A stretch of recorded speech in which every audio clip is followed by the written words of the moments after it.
Welcome to our discussion. Today we're diving into a rather explosive moment in political discourse. It's about how MTG turned the tables on her own party. Right? Absolutely. It's an incident that's shaking up the party lines. What exactly happened? So, here's the deal. Marjorie Taylor Greene, or MTG, made a shocking move by openly calling out a Republican colleague for supporting what she labeled as genocide in Gaza. Yeah, that's quite a charge. Right, and wasn't it specifically targeting Representative Randy Fine for his alarming statement on letting people starve in Gaza? Exactly. MTG's commentary wasn't subtle at all. She recounted her first encounter with Fine during his candidacy, back when he was struggling to even win in Florida's 6th district. That's a colorful backstory. And she basically said that Washington, wasn't the right place for him, right? Yeah, she told him quite bluntly, Washington isn't a good place to live, urging him to stick to the district he was elected to represent. She argued that his very presence in Washington now contradicts the values of his constituents. Right, so her critique was both personal and political. It's interesting because her criticism ties into a bigger debate about party loyalty versus moral responsibility. How do you see that? Well, it's like she's essentially challenging her own party to uphold a standard. On one hand, you have the Corporation of Republicans, and on the other, there's this stark moral outrage over the war declaration and the support for actions that she equates with genocide. That really is a stark dichotomy. And it seems that in this scenario, she's trying to, force a moral reckoning. But isn't that a bit counterproductive given the political landscape? That's a good point. It's definitely a risky move. On one hand, she's speaking truth to power, even if that power is her own party. On the other, it risks alienating supporters who might be more aligned with party unity above all else. Right, so it's a balancing act. Do you speak out or keep quiet?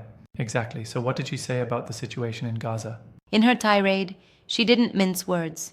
It was all about calling out the inaction and the moral cost of letting innocent children and people starve.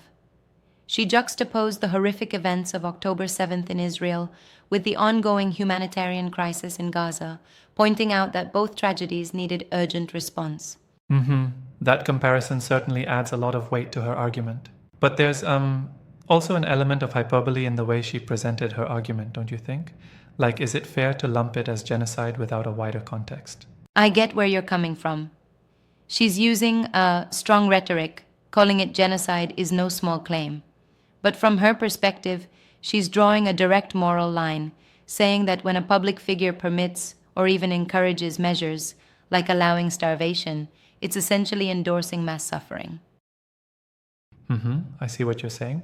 It's fascinating how these debates spark such intense reactions, isn't it? Totally. And the conversation really got amplified when the damage report picked it up. Johnny Adarola and Sharon Reed broke down the incident for their audience, offering context and additional commentary. Yeah, and it seems that the media sometimes plays a key role in framing these moments. Right. So apart from the raw political rhetoric, how did the analysis from the damage report contribute to the discussion?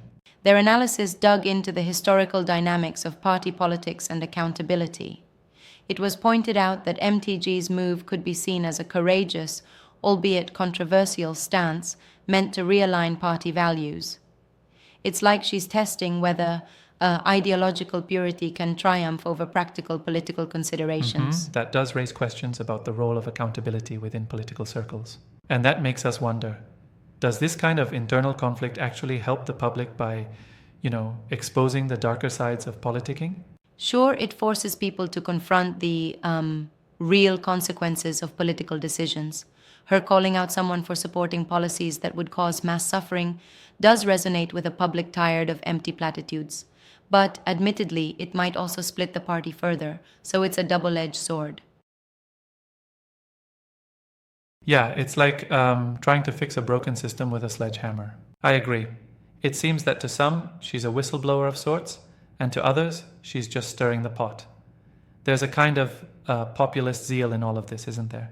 Absolutely. And you know what's particularly provocative? Her recounting of Fine's past. She reminded everyone of how he couldn't even connect with the district back then. It's almost as if she implies that his current stances are a betrayal of everything he once represented.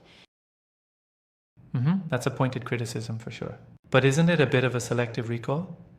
I'm wondering if focusing only on his past shortcomings might not give him some leeway in the present debate. You have a point. It might be seen as cherry-picking history to bolster her argument. But also, it serves to illustrate her broader point that personal integrity in politics isn't optional. It's Yeah, I'd say foundational. that's a compelling, if polarizing, viewpoint. And what about the fact that her critics argue this might lead to more fragmentation within the party? How do you see that impacting future policies? Well, fragmentation always brings a level of unpredictability.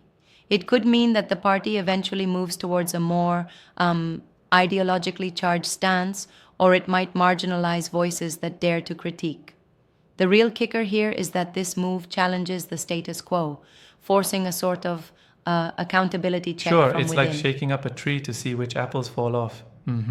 It's also interesting considering it happened in the wake of a broader global crisis that's affecting lives on all sides. The context of the war and humanitarian issues in Gaza add so many layers to this debate. Right, and it underscores the reality that political decisions are not made in vacuums. They reverberate through human lives, sometimes in really tragic ways. That's why she is so adamant about it. Definitely a high-stakes scenario. And looking at the broader media coverage, the damage report has a significant audience. This narrative is being spread widely. It really shows the power of media in shaping our perceptions, doesn't it? Exactly. The fact that this discussion reached millions is a testament to how fervently people are invested in these debates. And while some see her actions as divisive, others believe it's a necessary wake-up call. Yeah, it's definitely stirring up a lot of thought. Now, on a side note, isn't it fascinating how moments like these can sometimes propel a political career, either by rallying a base or conversely by alienating moderate voices? Oh, absolutely. It's like a high wire act. If you walk the line too far one way, you risk falling off entirely. MTG's actions might galvanize a segment of her supporters who crave bold, uncompromising rhetoric, but they might also deter others who want a more measured approach. Exactly. It's a very calculated risk. And let's not forget, there's another layer here, how her move might set a precedent for similar actions in the future. Could internal party criticism become more common? That's a possibility.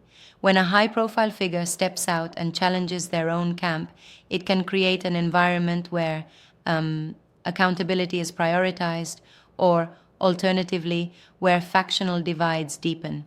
It's a real tightrope walk. Yeah, I can see that. One question that lingers is whether this is a genuine call for humanitarian concern or if it's a strategic play.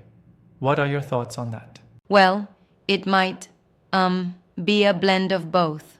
On one hand, the moral urgency of addressing policies that harm innocent lives is undeniable. On the other, political strategy often involves bold moves that differentiate a politician from their peers. But to be fair, the substance of her remarks, that starving people, especially children, should be condemned, is I hard see to that argue clearly. against on moral grounds. It's quite a conversation starter, really, and it really brings into question the responsibility of elected officials towards both their constituents and broader humanitarian issues. Absolutely. It reminds us that political decisions, no matter how insulated they seem, are subject to scrutiny, both internally and externally. It's like the ripple effects of a single bold statement can redefine a conversation entirely. Right, it's all interconnected. Well, it's been great unpacking all these layers of what appears to be both a personal and political battleground. Thanks for such an insightful deep dive. Thanks for joining in. Moments like these remind us why politics is so unpredictable and so deeply human, with all its flaws and fervencies. Indeed, truly fascinating.